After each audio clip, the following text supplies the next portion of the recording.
Magandang araw mga boss. Share ko lang para sa inyo mga boss. Sa mga hindi pa po nakakaalam at sa gustong malaman, ano nga ba ang uri ng kapasitor?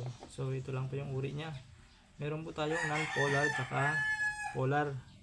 Yung non-polar po natin katulad dito, ito sa washing, electric fan, yan.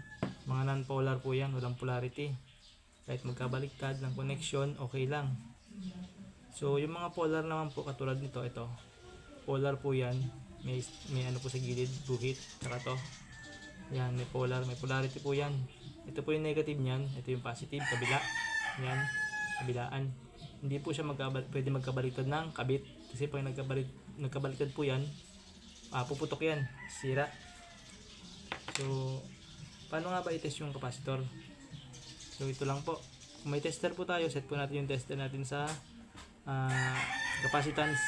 Lagay po natin ang capacitance. Ayan, naka-capacitance na po tayo. So ito po, halimbawa po ito, sa washing po ito, may nakalagay po dyan 10 UF 450 volts. So sukatin po natin yung capacitance nya.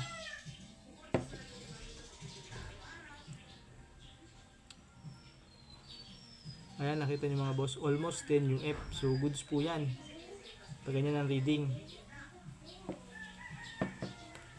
So ito naman po, may nakalagay po ito, 4.2 UF 500 volts ang ano niya, maximum voltage.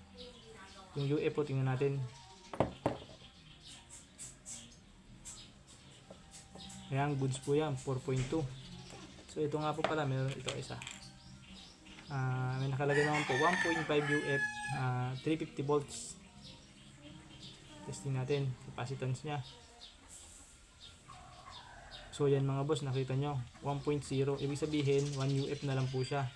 So sira na po siya, need ng palitan. Kasi yung capacitor po, halimbawa ito 10 UF, may ano po yan, may positive negative 5% yan. So 10 UF, pag bumaba po siya ng 9.5, mas mababa, kailangan na po yung palitan, or tumaas siya ng 10.5, kailangan na rin po siyang palitan kasi ano na po, hindi napasok sa tolerance niya yung capacitance niya. Pag ganun po, need nyo nang palitan yung capacitor.